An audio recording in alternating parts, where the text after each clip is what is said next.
I've been telling you guys I've been trying to write a blog. I just can't. I couldn't get it done in time. Well, I have lots of time. I have till this weekend, I think, hopefully. I just haven't been able to finish it.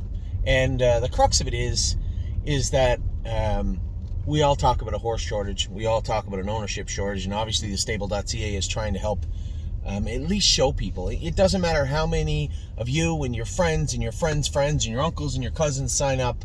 We can't really make a dent in the entire industry. There needs to be more fractional ownership. That is how to solve both problems. And the horse shortage is simple. It's supply and demand.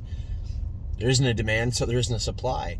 So I believe fractional ownership is a way to fix both. I'm certain it's a way to fix both problems. Problem is that trainers aren't usually in tuned to operate the way we do, right? For those of you that are returning to the industry, you know what I'm talking about, right? Now, the biggest shortage coming is going to be one that cripples this industry, and it's going to be a trainer shortage. And over the past 2 months, I've been called by no less than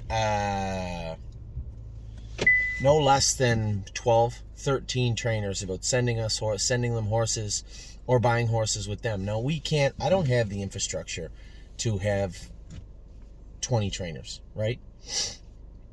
And we don't have the infrastructure to buy hundreds more horses. I like the way the stable runs. I like it very much, but somebody has to do something. So one of those trainers has contacted me 3 or 4 times, and has said quite bluntly, I have horses, I do pretty good, but I'm just not doing well enough where I can justify raising a family, in this industry without a proper revenue stream coming in when I know I can drive a truck or do something else and make more money. I don't know what to do. So I told them, I'm writing the blog, I'm trying to pressure jurisdictions to build. What they need to do is build a hub, build a thestable.ca.com, a very remedial, watered down version. All the trainers here's a bio, here's an email address, maybe here's a website. And the websites are not expensive. Ours is expensive, but the first website that thestable.ca built, a friend of mine built. It was not expensive. And there are enough stakeholders that understand how important this is, where I'm sure these types of things could be built quite easily. They just don't have somebody to build them, and they don't have somebody to run a fractional ownership side of horse racing. What would it look like? Because here's the problem. Private places like the Meadowlands or Mohawk or even the Ontario OLGC, the Ontario Lottery Gaming Association, or any of these government or visibly public entities don't want to say, these are trainers that we endorse. They can't do that any more than I can. What if one of these trainers ends up killing someone or getting a DUI or heaven forbid, something just horrific happens? That's on those people. But it doesn't have to be. The platform can be built by the Horsemen's Association in any jurisdiction, because that's what that money should be earmarked for, helping horse people. And if Joe Blow gets himself into trouble or heaven forbid something happens, you can always just erase his name. And when somebody says, well, you had him on well, of course we did. We're trying to help our horse people out. Clearly the person can't be on there any longer. That's something that can be done. There needs to be a hub built in every jurisdiction, because if there's one thing is for certain, it's that jurisdictions can't get along in the U.S. Ohio, Pennsylvania, New York, New Jersey. They won't collaborate on anything. Historically anyway, it hasn't happened. So each jurisdiction, I believe, should have this hub, right, where you can help horsemen and that way the horsemen can spend their time, rather than building a website and operating it and everything else, they can spend some time marketing and advertising themselves. And somebody like me or anybody in this capacity, I'd be happy to help people, show people how to do it. Very, very happy to do it. But I can't do all the other stuff. We can't do it. So I get a call again today from the same horseman. His name is Gerard Demers. You may have seen him. He wins races. He won a couple of races at Mohawk last week, and he does very good. And although I don't know Gerard well enough to say, this is our guy, and stick my neck out and endorse him, I can pass on the information because he does seem like a nice gentleman. I have driven horses for him in the past, And he does do a good job. Gerard Demers operates a stable. I don't know of what size, but I know it's not big enough.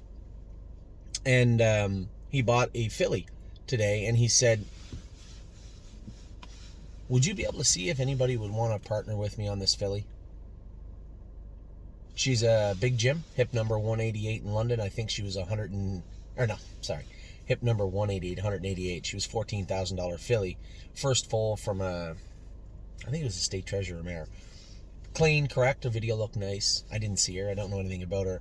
But Gerard is looking for some partners on this filly. I believe it was a filly. Anyway, I have Gerard's email, and I'm going to pass this along to you in the chance that maybe you want to partner with Gerard. Now, it's not very often you're going to see a business say, hey, go do business with one of our other competitors, so to speak. But somebody's got to do something. Somebody's got to help these people out, or there's going to be nothing left for anybody. There's going to be 5 or 6 or 10 big stables at every track racing for the money and no one else. And the industry would be a much worse place without people like Gerard, regardless of the person he is. As I said, I think he's a nice person. But he is somebody that reached out a number of times and does want to operate a fractional ownership stable, does want to have clients and partners, but doesn't really know how. And until that hub is built, and it needs to be built, if we can help, we will. So if any of you out there are like, I'm not a huge Big Jim fan, but if any of you are out there and you are, or you'd like to partner with Gerard Demers, I'm going to post this on our website.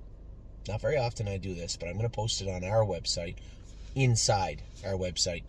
And attached to that is going to be an email address for Gerard Demers and a phone number for Gerard Demers. And if anybody wants to partner with Gerard on this filly, I don't know how many partners he has right now. I don't know how many shares he's looking to sell. All I know is he asked me if I might know somebody that may want to partner. So if you're interested, reach out.